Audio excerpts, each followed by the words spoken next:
నమస్కారం ATV news కు స్వాగతం. ఈనాటి ముఖ్యాంశాలు. ఖాతాల దుర్వినియోగాన్ని తీవ్రంగా పరిగణిస్తున్న కేంద్రం. ఇతరులు ఉపయోగిస్తే కఠిన చర్యలు తప్పవని హెచ్చరిక. ఖాతాదారులపైన కేసులు. నోట్ల మార్పిడిపై ప్రధాని సమీక్ష. రైతులు, చిరు వ్యాపారులకు ఇబ్బంది లేకుండా చూడాలని ఆదేశం. ప్రయోజనాలను వివరించాలని ఎంపీలకు సూచన. 5 రోజుల్లో ఏటీఎంల్లో పెరగనున్న నగదు లభ్యత. 60 లక్షల రూపాయలకు సామర్థ్యం పెంపు.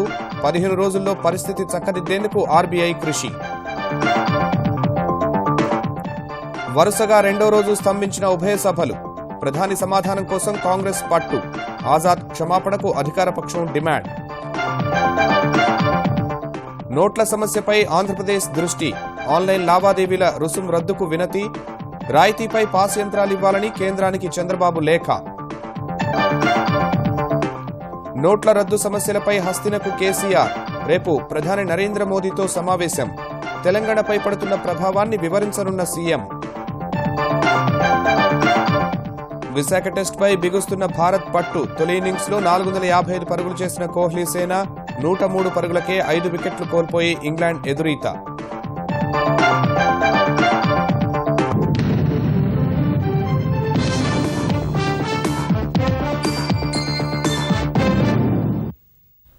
రద్దయిన నోట్ల మార్పిడి ప్రక్రియలో ఖాతాల దుర్వినియోగాన్ని కేంద్ర ప్రభుత్వం తీవ్రంగా పరిగణిస్తోంది. ఇతరుల ఖాతాలను ఉపయోగించుకుని నల్లధనాన్ని తెల్లగా మార్చుకునే అక్రమార్కులపైన, తమ ఖాతాలు ఉపయోగించుకునేందుకు అవకాశం ఇచ్చిన వారిపైన ఐటీ చట్టం ప్రకారం చర్యలు తప్పవని హెచ్చరించింది. మరోవైపు నగదు మార్పిడి పరిమితిని 4500 నుంచి 2000కు తగ్గించిన కేంద్రం నగదు లభ్యత పెరిగిన తర్వాత క్రమంగా ఆ ప్రక్రియను నిలిపివేయాలని భావిస్తోంది. అటు ప్రజల సౌలభ్యం కోసం మరో 5 రోజుల్లో ఏటీఎంల్లో మరింత నగదును అందుబాటులోకి తేనున్నట్లు రిజర్వ్ బ్యాంక్ ప్రకటించింది.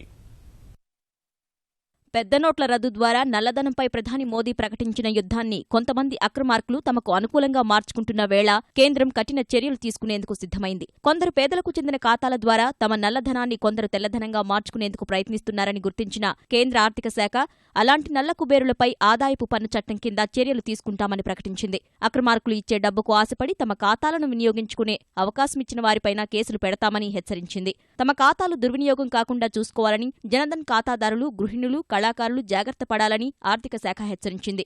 జనధన్ ఖాతాల్లో గరిష్టంగా 50,000 రూపాయలే జమ చేయాలని, అంతకన్నా ఎక్కువ నగదు జమ అయితే చర్యలు తప్పవని స్పష్టం చేసింది. 2.5 లక్షల రూపాయల పరిమితి జనధన్ ఖాతాలకు వర్తించదని ఈ సందర్భంగా గుర్తు చేసింది. జనధన్ ఖాతా సొంతదారు కాకుండా ఇతరులు వారి ఖాతాలోకి భారీ మొత్తంలో నగదు జమ చేస్తే ఆ ఖాతాదారులు పన్ను ఎగవేత కిందకు వస్తారని, ఆదాయపు పన్ను సహా జరిమానా కట్టాల్సి ఉంటుందని తేల్చి చెప్పింది. మరోవైపు బ్యాంకుల్లో పాత నోట్ల మార్పిడి పరిమితిని 4,500 నుంచి 2,000కు తగ్గించిన కేంద్రం త్వరలో మొత్తం మార్పిడి ప్రక్రియను నిలిపివేయనుందని సమాచారం. పాత నోట్లను బ్యాంకుల్లోని తమ ఖాతాల్లో జమ చేసుకునే అవకాశాన్ని కొనసాగించనుంది. దేశ పౌరులంతా నల్లధనం నిర్మూలనలో ప్రభుత్వానికి సహకారం అందించాలని కోరింది. ఎవరైనా తమ ఖాతాలను వినియోగించే ప్రయత్నం చేస్తే వెంటనే అటువంటి వారి సమాచారం ఐటీ శాఖకు తెలపాలని కోరింది. మరోవైపు నోట్ల రద్దు అంశంపై తాజా పరిస్థితిని సీనియర్ మంత్రులతో ప్రధాని నరేంద్ర మోదీ సమీక్షించారు. రైతులు, చిన్న వ్యాపారులకు కోసం తోడ్పడేలా ఆర్థిక శాఖ చర్యలు తీసుకోవాలని సూచించారు. కేంద్రం చర్యలపై ప్రజల నుంచి సానుకూలత వస్తోందన్న ఆయన కొన్ని రోజుల్లో అన్ని సజావుగా సాగుతాయని ఆశాభావం వ్యక్తం చేశారు. చర్యలు పటిష్టంగా అమలయ్యేలా చర్యలు తీసుకోవాలని ఆదేశించిన ప్రధాని క్షేత్రస్థాయిలో నిరంతరం పర్యవేక్షించాలని మంత్రులకు సూచించారు. వారాంతాల్లో ఎంపీలంతా ప్రజల వద్దకు వెళ్లి పెద్ద నోట్ల రద్దుతో కలిగే ప్రయోజనాలను వివరించాలని మోదీ దిశానిర్దేశం చేశారు. మోదీ సమీక్ష అనంతరం ఆర్బీఐ మరిన్ని చర్యలను ప్రకటించింది. మరో 5 రోజుల్లో 70,000 ఏటీఎంల సామర్థ్యం పెంచాలని నిర్ణయం తీసుకుంది. ఏటీఎంల సామర్థ్యాన్ని 4 లక్షల రూపాయల నుంచి 60 లక్షలకు పెంచనున్నట్లు తెలిపింది. రోజుకు సగటున 10,000 ఏటీఎంలను సిద్ధం చేస్తున్న ఆర్బీఐ ఇవాళ 12,500 ఏటీఎంల సామర్థ్యం పెంపునకు సన్నాహాలు చేపట్టింది. మరో 15 రోజుల్లో 2 లక్షల ఏటీఎంల సామర్థ్యం పెంచేందుకు కృషి చేస్తోంది. పెట్రోల్ పంపుల్లో డెబిట్ కార్డు ద్వారా 2,000 రూపాయలు ఇచ్చే కార్యక్రమం ఇవాళ దేశంలోని 700 బంకుల్లో ప్రారంభమైంది. ఈ పరిమితిని 2,000 నుంచి 2,500కు పెంచనున్నట్లు కేంద్రం తెలిపింది. దేశవ్యాప్తంగా 20,000 పెట్రోల్ బంకుల్లోనూ నగదు తీసుకునే అవకాశం కల్పిస్తామని వెల్లడించింది. పెద్ద నోట్ల అంశంపై ప్రతిపక్షాల ఆందోళనతో వరుసగా రెండో రోజు పార్లమెంట్ ఉభయ సభల్లో కార్యకలాపాలు స్తంభించిపోయాయి. ప్రతిపక్షాల నిరసనలతో ఉభయ సభలు సోమవారానికి వాయిదా పడ్డాయి. ఓటింగ్తో కూడిన చర్చ కోసం లోక్సభలో పట్టుబట్టిన ప్రతిపక్షం ప్రధాని రావాలంటూ రాజ్యసభలో ఆందోళనకు దిగింది. నోట్ల రద్దు అంశంపై వివాదాస్పద వ్యాఖ్యలు చేసిన కాంగ్రెస్ నేత గులాం నబీ ఆజాద్ క్షమాపణకు అధికార పక్షం పట్టుబట్టడంతో సభ వాయిదాల పర్వం కొనసాగింది. నోట్ల రద్దు అంశంపై పార్లమెంటులో గందరగోళం కొనసాగుతూనే ఉంది. చర్చకు సిద్ధమని అధికార ఎన్డీఏ పదే సూచించినప్పటికీ పట్టువేడని కాంగ్రెస్ నేతృత్వంలోని విపక్షాలు సభా కార్యకలాపాలను అడ్డుకున్నాయి. లోక్సభ సమావేశమైన వెంటనే ప్రశ్నోత్తరాలను రద్దు చేసి 56వ నిబంధన కింద చర్చ చేపట్టాలంటూ కాంగ్రెస్ వాయిదా తీర్మానం ఇవ్వగా స్పీకర్ తిరస్కరించారు. ప్రశ్నోత్తరాలు చేపట్టడంతో సభలో విపక్షాలు ఆందోళనకు దిగడంతో సభ వాయిదా పడింది. అనంతరం సమావేశమైనప్పుడు కూడా కాంగ్రెస్ సభ్యులు నిరసన వీడకపోవడంపై పార్లమెంటరీ వ్యవహారాల మంత్రి అనంత్ కుమార్ ఆగ్రహం వ్యక్తం చేశారు. Requesting all the opposition parties that government of India is ready for discussion, and if they want to start today afternoon, we are ready. If they want to start on Monday, we are ready. I am not understanding why they are obstructing. Please convert the debate in 193. We are ready to discuss. అధికార పక్షం విజ్ఞప్తులను ప్రతిపక్షం పట్టించుకోకపోవడంతో speaker సభను సోమవారానికి వాయిదా వేశారు. House stands adjourned to meet on Monday, the 21st November 2016 at 11 a.m. రాజ్యసభలోనూ నోట్ల రద్దుపై గందరగోళం కొనసాగింది. ప్రధాని మోదీ సభకు రావాలంటూ కాంగ్రెస్ ఇతర పక్షాల సభ్యులు ఆందోళన చేపట్టారు. పోడియంలో బైఠాయించి నినాదాలు చేయడంతో రాజ్యసభ పలుమార్లు వాయిదా పడింది. 2.5 గంటలకు సమావేశమైన సభలో ఆందోళనల మధ్యే ప్రభుత్వం పెండింగ్ బిల్లులను ప్రవేశపెట్టగా విపక్షాలు సభ కార్యక్రమాలను అడ్డుకున్నాయి. ప్రతిపక్షం తీరుపై అధికార పార్టీ సభ్యులు మండిపడ్డారు. और जो लोग दशकों से इस काले धन पर कुंडली मार के बैठे हुए हैं, उनमें बेचैनी स्वाभाविक है, लेकिन आपके अंदर ये बेचैनी है, ये अस्वीकार्य है. इसलिए honourable leader of the opposition Shri Ghulam Nabi Azad साहब देश से माफी मांगे. పరిస్థితి సద్దుమణగకపోవడంతో డిప్యూటీ చైర్మన్ కురియన్ సభను సోమవారానికి వాయిదా వేశారు. పెద్ద నోట్ల రద్దుపై ప్రభుత్వం తీరును కాంగ్రెస్ మరోసారి తప్పుపట్టింది. హడావిడిగా తీసుకున్న నిర్ణయం వల్ల పేదలు ప్రాణాలు కోల్పోవలసి వచ్చిందని రాజ్యసభలో ప్రతిపక్ష నేత గులాం నబీ ఆజాద్ ఆరోపించారు. सरकार को पूरे हिंदुस्तान की जनता से माफी मांगनी चाहिए. हम डीमोनेटाइजेशन के हक में है, लेकिन सोच समझ के लानी चाहिए थी. करेंसी अवेलेबल करनी चाहिए थी. एटीएम्स पे करेंसी अवेलेबल करनी चाहिए थी. बैंकों पे करेंसी अवेलेबल करनी चाहिए थी. लोग मर रहे हैं. बराबर गलत है और मुझे बहुत अफसोस से कहना पड़ता है कि ये इनके पास लोगों को जवाब देने के लिए कुछ भी नहीं है. अब ये बहाने करके, इस तरह के गलत बहाने करके और पूरे हिंदुस्तान के लोगों को गुमराह करते हैं. పెద్ద నోట్ల రద్దుకు వ్యతిరేకంగా చేస్తున్న ఆరోపణల్లో వాస్తవం లేకే కాంగ్రెస్ సభలో చర్చ జరగకుండా అడ్డుకుంటోందని అధికార పక్షం ఆరోపించింది. చర్చకు తాము సిద్దమని పునరుద్ఘాటించిన వెంకయ్యనాయుడు సభను కాంగ్రెస్ తప్పుదో పట్టించే ప్రయత్నం చేస్తోందని మండిపడ్డారు. అవసరమైన సమయంలో ప్రధాని సభకు వచ్చి సమాధానం చెబుతారని ఆయన స్పష్టం చేశారు. विपक्ष मुख्य रूप में कांग्रेस और उनके मित्र हंगामा कर रहे हैं, हमको समझ में नहीं आ रहे. राज्यसभा में एक दिन बहस हुआ, फिर अचानक कांग्रेस को क्या हुआ हमको पूरा समझ में नहीं आ रहे. एकदम यू टर्न लेके अभी कह रहे प्रधानमंत्री आवे, नहीं तो जेपीसी बने. पहले बहस करो ना, बहस करके अंत में आपका मांग क्या है डिमांड कर सकते. मगर इश्यू को डाइवर्ट करने के लिए प्रयास हो रहा है, ऐसा हमारा अनुमान है. और उनके पास थोड़ा दम कम है ऐसा लग रहा है. कारण क्या है, उनके पास सच्चे नहीं है, जनता उनका साथ नहीं है, पब्लिक ओपिनियन उनके खिलाफ जा रहे है. इसलिए वो अभी बहस नहीं चाहते, ऐसा हमको लग रहा है. अदरवाइज कोई कारण नहीं था. ఆంధ్రప్రదేశ్ ప్రత్యేక హోదాకు అనుగుణంగా విభజన చట్టంలో మార్పులు చేయాలని రాజ్యసభలో కాంగ్రెస్ సభ్యుడు కేవీపీ రామచంద్రరావు ప్రవేశపెట్టిన బిల్లును ప్రొసీడింగ్స్ నుంచి తొలగించారు. కేవీపీ ప్రవేశపెట్టిన బిల్లును న్యాయ సలహా మేరకు ద్రవ్య బిల్లుగా గుర్తిస్తున్నామని రాజ్యసభ డిప్యూటీ చైర్మన్ కురియన్ సభలో ప్రకటించారు. సభలో నోట్ల రద్దు అంశంపై ప్రతిపక్ష సభ్యుల ఆందోళన కొనసాగుతున్న సమయంలోనే ఈ ప్రకటన చేసిన కురియన్ ప్రొసీడింగ్స్ నుంచి తొలగిస్తున్నట్లు వెల్లడించారు. ఆంధ్రప్రదేశ్కు ప్రత్యేక హోదా కోసం కేవీపీ రామచంద్రరావు ప్రవేశపెట్టిన ప్రైవేటు మెంబర్ బిల్లు విషయంలో కేంద్ర ఆర్థిక మంత్రి అరుణ్ జైట్లీ రాజ్యసభను తప్పుదో పట్టించారని కాంగ్రెస్ ఆరోపించింది. సదరు బిల్లు ద్రవ్య బిల్లు కాదంటూ లోక్సభ సభాపతి కార్యాలయం లిఖితపూర్వక సమాధానం ఇచ్చిందన్న కాంగ్రెస్ నాయకులు న్యాయస్థానంలో పోరాటం చేస్తామన్నారు. They have gone against the basic fundamentals of the Article 110(3) of the Indian Constitution. It is a sad day for all of us who believe in the Indian Constitution and we shall challenge this in the Supreme Court, and we are preparing for it. అంతకుముందు ప్రత్యేక ప్యాకేజీకి సత్వరం చట్టబద్దత కల్పించాలని Andhra Pradesh MP Rammohan Naidu లోక్సభలో demand చేశారు. శూన్యగంటలో విపక్షాల ఆందోళన మధ్య ఈ అంశాన్ని ప్రస్తావించిన ఆయన ఇప్పటికీ ఈ విషయంలో స్పష్టత లేదని సభ దృష్టికి తెచ్చారు. It has been 2.5 months since the date of announcement. There has been no further advancement, madam, in the term of special package. What we request from the state of Andhra Pradesh is that there has to be legal sanctity for whatever they are saying. Madam, in previous cases also, we have been hurt, madam, in the past also. It shouldn't happen in the future. So whatever commitments the central government is making to the state of Andhra Pradesh, it has to be put on paper. It has to be passed in the Parliament House. And even after 5 years or 10 years, it has to be applicable to the state, madam. నోట్ల మార్పిడికి ప్రజలు బ్యాంకుల ఎదుట భారీగా బారులు తీరడం చాలా తీవ్రమైన అంశమని సుప్రీంకోర్టు వ్యాఖ్యానించింది. పాత నోట్ల రద్దుపై దేశంలో ఏ ఇతర కోర్టు విచారణ చేపట్టకుండా ఆదేశాలు ఇవ్వాలన్న కేంద్రం పిటిషన్పై విచారణ జరిపిన న్యాయస్థానం ఇబ్బంది పడుతున్న ప్రజలను హైకోర్టుకు వెళ్లకుండా ఆపమంటారా అని ప్రశ్నించింది. దేశంలో వివిధ కోర్టులకు ప్రజలు వెళ్లడం సమస్య తీవ్రతకు సంకేతమని వ్యాఖ్యానించింది. బ్యాంకుల వద్ద బారులు తీరుతున్న ప్రజల సంఖ్య తగ్గిందని తెలిపిన అటార్నీ జనరల్ ముకుల్ రోహత్గి భోజన విరామ సమయంలో పరిశీలించాలని ప్రధాన న్యాయమూర్తిని కోరారు. సమస్య తీవ్రత తగ్గిస్తామని చెప్పి నగదు మార్పిడి పరిమితి 2,000కు ఎందుకు తగ్గించారని ధర్మాసనం ప్రశ్నించగా రైతులు పెళ్లిళ్లకు నగదు ఉపసంహరణ పరిమితిని పెంచినట్లు అటార్నీ జనరల్ వివరించారు. నగదు కొరత లేదన్న ఆయన కొత్త 500, 2,000 నోట్లకు అనుగుణంగా ఏటీఎంలను మార్చాల్సి ఉందన్నారు.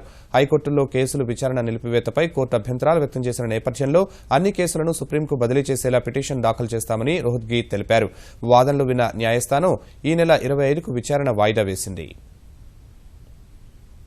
పెద్ద నోట్ల రద్దుతో ప్రజలు ఎదుర్కొంటున్న ఇబ్బందులు తొలగించేందుకు అనేక చర్యలు తీసుకుంటున్నట్లు ముఖ్యమంత్రి చంద్రబాబు చెప్పారు. ఆంధ్రప్రదేశ్కు 10,000 కోట్ల రూపాయల చిన్న నోట్లు పంపాలంటూ ఆర్బీఐకి లేఖ రాసినట్లు తెలిపిన ఆయన ప్రజలు మొబైల్ కరెన్సీ సహా ఆన్లైన్ చెల్లింపుల వైపు మొగ్గు చూపాలని కోరారు. ఆ దిశగా కేంద్రం మరిన్ని చర్యలు తీసుకోవాల్సి ఉందన్నారు.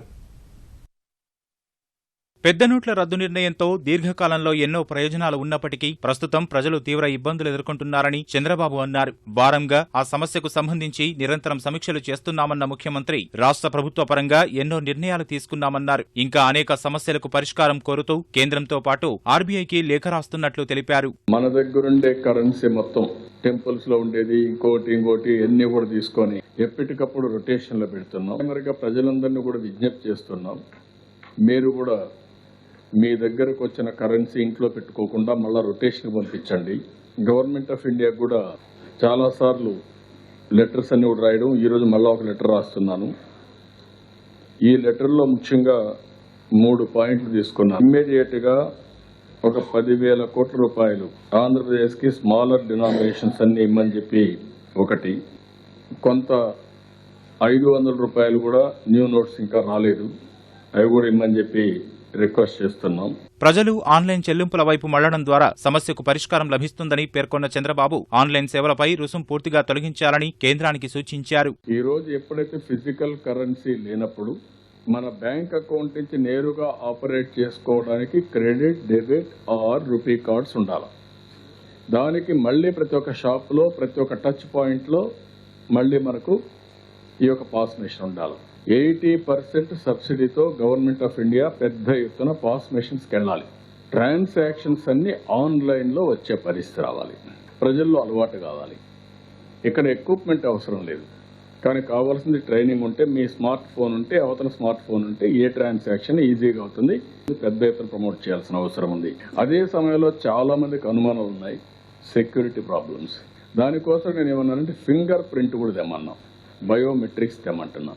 ఆధార్ అకౌంట్ సింక్రనైజ్ చేస్తే మీరు మీ వేలు ముద్ర పెడితే తప్ప మీ అకౌంట్లోకి మీరు ఎంటర్ కాలేరు. ఆంధ్రప్రదేశ్లో 6 కోట్ల బ్యాంకు ఖాతాలున్నాయన్న చంద్రబాబు మరో 9,51,000 మందితో వీలైనంత త్వరగా ఖాతాలు తెరిపించాలని అధికారులను ఆదేశించారు. 1,500 రూపాయల నోట్ల రద్దుతో తెలంగాణ ఆర్థిక వ్యవస్థపై పడే భారాన్ని కేంద్రానికి వివరించేందుకు ముఖ్యమంత్రి కేసీఆర్ ఢిల్లీ వెళ్లారు. రేపు సాయంత్రం 5 గంటలకు ప్రధాని మోదీతో ఆయన సమావేశం కానున్నారు. ఇప్పటికే కేసీఆర్తో ప్రధాని ఫోన్లో మాట్లాడారు. కేంద్ర, రాష్ట్ర ప్రభుత్వాలు, బ్యాంకులు, ఆర్థిక సంస్థలు అవలంబించాల్సిన పంథాను లిఖితపూర్వకంగా అందించాలని మోదీ సూచించారు. ఇందుకు అంగీకరించిన ముఖ్యమంత్రి కేసీఆర్ ఢిల్లీ వెళ్లారు. నగదు సమస్యలపై అన్ని శాఖలతో సమీక్షలు జరిపి ముఖ్యమంత్రి సమగ్ర నివేదికలు రూపొందించినట్లు సమాచారం. ముఖ్యమంత్రి కేసీఆర్ చొరవతోనే తెలంగాణకు పెట్టుబడులు వెల్లువెత్తుతున్నాయని తెలంగాణ పరిశ్రమల శాఖ మంత్రి కేటీఆర్ అన్నారు. తెలంగాణ పారిశ్రామిక విధానానికి దేశవ్యాప్తంగా ప్రశంసలు అందుతున్నాయన్న ఆయన ఐటీఐ డిప్లొమా పూర్తి చేసిన వారికి కూడా భారత్లో తయారీలో భాగంగా ఉపాధి అవకాశాలు చూపుతున్నామని తెలిపారు. రంగారెడ్డి జిల్లా శంషాబాద్ అంతర్జాతీయ విమానాశ్రయం సమీపంలో డేటావిండ్ మొబైల్ ట్యాబ్ తయారీ పరిశ్రమను కెనడా రాయబారి నాదిర్ పటేల్తో కలిసి కేటీఆర్ ప్రారంభించారు. ఈ యూనిట్ ద్వారా ఏడాదికి 50 లక్షల ట్యాబ్లు తయారు కానున్నట్లు తెలిపారు. అకౌంటబిలిటీని సీరియస్గా తీసుకోవడం, పారదర్శకతని, జవాబుదారితనాన్ని సీరియస్గా తీసుకుని మన గౌరవ ముఖ్యమంత్రి గారి సారథ్యంలో ఈరోజు తెలంగాణ ప్రభుత్వం తీసుకుంటున్న కొన్ని నిర్ణయాలు విప్లవాత్మకమైన నిర్ణయాలుగా దేశవ్యాప్తంగా కూడా అందరూ గుర్తిస్తూ ఉన్నారు. దేశవ్యాప్తంగా కూడా మన పారిశ్రామిక విధానాన్ని నంబర్ 1 విధానంగా గుర్తిస్తూ ఉన్నారు. దేశంలో ఇటీవల నిర్మించిన నగరాలతో పోల్చుకుంటే అమరావతి నిర్మాణం శరవేగంగా జరుగుతోందని సిఆర్డీఏ కమిషనర్ చెరుకూరి శ్రీధర్ తెలిపారు. అమరావతి ప్రకటన వచ్చిన 769 రోజుల్లోనే పూర్వ నిర్మాణానికి సంబంధించిన 5 దశలు పూర్తి చేసినట్లు వెల్లడించారు.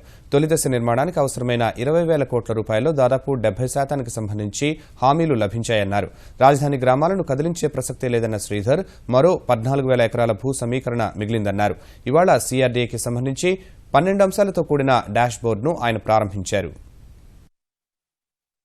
ఈ ఫైనాన్సెస్ కూడా మనకి ఇప్పటికే 14,500 కోట్లకు సంబంధించి ఇప్పటికే మనం ఫర్మ్ కమిట్మెంట్స్, శాంక్షన్ ప్రాసెస్లు కంప్లీట్ చేసుకుని ఇప్పుడు మనం కన్స్ట్రక్షన్ ఫేజ్లోకి వెళ్ళబోతున్నాం. రాయ్పూరు, చండీగఢ్ కూడా కన్స్ట్రక్షన్ స్టేజ్ రావడానికి సుమారుగా 6 సంవత్సరాలు పట్టింది. ఆర్థిక సమస్యలు ఎన్ని ఉన్నా రుణమాఫీ సహా సంక్షేమ పథకాల కోసం చంద్రబాబు సర్కారు 32,000 కోట్ల రూపాయలు ఖర్చు చేసిందని ఆంధ్రప్రదేశ్ వ్యవసాయ మంత్రి ప్రత్తిపాటి పుల్లారావు తెలిపారు. గుంటూరు జిల్లా చిలకలూరుపేట వ్యవసాయ మార్కెట్ యార్డులో జిల్లా గ్రామీణాభివృద్ది సంస్థ ఆధ్వర్యంలో డ్వాక్రా మహిళలకు చెక్కుల పంపిణీ కార్యక్రమంలో ఆయన పాల్గొన్నారు. ప్రతిపక్షాలు ఏదైనా మాట్లాడతారు, వాళ్ళకి అధికారం లేదు కాబట్టి ఏదైనా ప్రభుత్వం మీద బురద చల్లేటువంటిది మాట్లాడుతుంటారు. 121 కోట్ల లోను డ్వాక్రా గ్రూపులకు ఇప్పించారు. రెండోసారి 172 కోట్లు మళ్ళా వేస్తున్నాం. ఇది మీరు వాడుకోవడానికి ఇస్తున్నారు. మీరు సొంత ఖర్చులు దేనికి కావాలంటే దానికి వాడుకోవచ్చు. సరికొత్త తరహా రహదారుల నిర్మాణానికి ఆంధ్రప్రదేశ్ సర్కారు సన్నాహాలు చేస్తోంది. ఆస్ట్రేలియాకు చెందిన క్లే క్రీట్ సంస్థ సాంకేతిక పరిజ్ఞానంతో నిర్మించే ఈ రోడ్లు ప్రస్తుతం ప్రయోగదశలో ఉన్నాయి. విజయవాడ శివార్లలో పోలవరం కాలువ వెంట 200 మీటర్ల మేర వేసిన రోడ్డు పరిశీలించిన ఉన్నతాధికారులు జిగురు పదార్థం కలిపి నిర్మించే ఈ మట్టి రహదారులు గట్టి నేలలు ఉండే ప్రాంతాల్లో అనుకూలమని అభిప్రాయపడ్డారు. ఆల్మోస్ట్ హార్డ్ రాక్ లోనే ఉంటుంది. వాటర్ లాగ్ అయినా సరే ఏమి టెక్స్చర్ ఏం కదలదు, దుమ్ము రాదు, అలానే స్టాండర్డ్ ఉండిపోతుంది. ఎందుకంటే వాళ్ళు సొల్యూషన్ మిక్స్ చేస్తారు ఈ సాయిల్. బట్ హార్డ్ సాయిల్స్ ఉన్న రాయలసీమ ఏరియా కానీ లేకపోతే డ్రై ఏరియాస్ లో ఎక్కడైతే కొంచెం రాకీ కంటెంట్ ఎక్కువ ఉంటుంది అక్కడ ఈ రూరల్ ఏరియాస్ లో ఈ రోడ్ చేయడానికి అవకాశం. కాస్ట్ రెగ్యులర్ గా బీటీ చేస్తే దాన్ని చూసుకుంటే ఆల్మోస్ట్ 50% తక్కువ కాస్ట్ లో చేయొచ్చు. దీనికి ఇంకా బీటీ ఏముండదు. రాజమహేంద్రవరంలో భాజపా నాయకుల మధ్య విభేదాలు బహిర్గతమయ్యాయి. ఈ నెల 26న పశ్చిమ గోదావరి జిల్లా తాడేపల్లిగూడెంలో అధ్యక్షుడు అమిత్ షా హాజరయ్యే బహిరంగ సభకు సన్నాహక సమావేశం రాజమహేంద్రవరంలో జరిగింది. ఎమ్మెల్సీలు కంతెటి సత్యనారాయణరాజు, సోము వీర్రాజు, ఆకుల సత్యనారాయణ, ఇతర భాజపా నేతలు హాజరయ్యారు.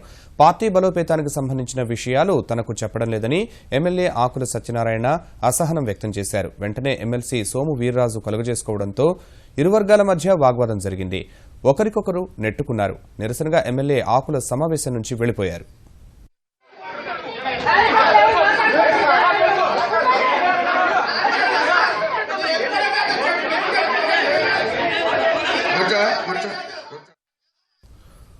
ఆదివాసీల హక్కుల కోసం ఆంగ్లేయులకు ఎదురొడ్డి పోరాడిన మహనీయుల చరిత్రలు పాఠ్యపుస్తకాల్లో పొందుపరచడంపై ప్రభుత్వాలు దృష్టి పెట్టాలని తమిళనాడు, మహారాష్ట్ర గవర్నర్ విద్యాసాగర్ రావు సూచించారు.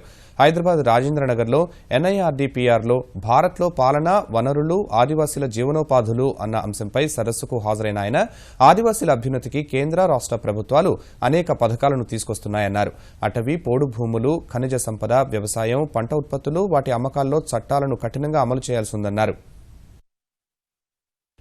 Then, Komaram Bhim, Alluri Sitaramarazu, number of leaders.